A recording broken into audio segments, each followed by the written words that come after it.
We turn to one attorney who's making an impact in a big way as an advocate for health freedom. Joining me now via Skype from his offices in New Jersey is attorney Ralph Fucetola. He's practiced law for 35 years, gaining a reputation as the vitamin lawyer. Today, he consults with natural products companies and is a trustee of the Natural Solutions Foundation and the Institute for Health Research.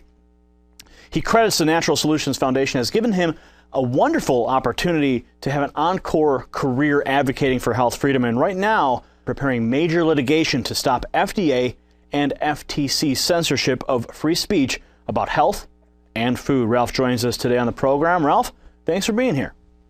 Thank you, Gary. It's a pleasure. Ralph, you've been an advocate for health freedom for over half a century. And so we're back here to the issue of free speech, one of the cornerstones of American society. You know, the First Amendment has always been held by our Supreme Court as having a preferred position. Shifting gears now, tell us about the health freedom litigation in which you're involved.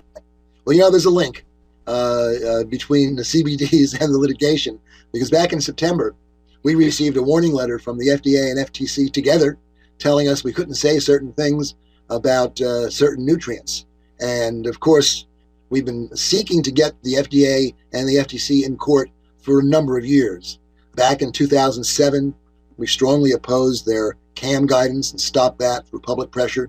Back in 2009, we were among the leading plaintiffs in the Stop the Shot litigation that was aimed at stopping mandated swine flu vaccines. And of course, it was massive public refusal to accept the shot that actually caused that entire swine flu vaccine panic to end.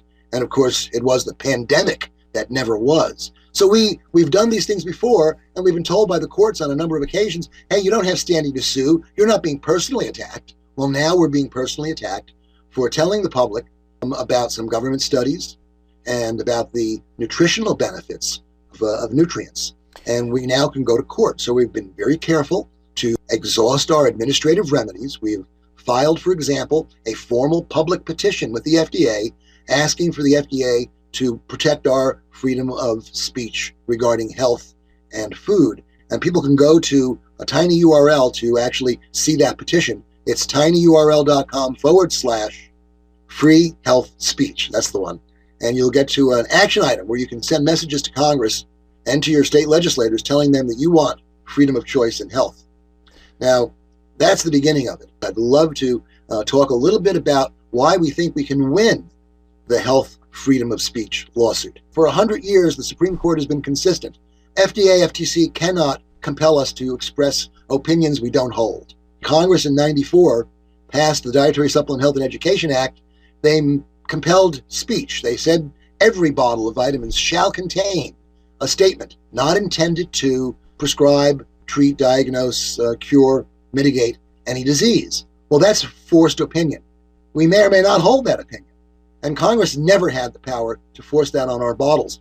But once they did that, the FDA and the FTC felt empowered to censor any speech that didn't meet that standard.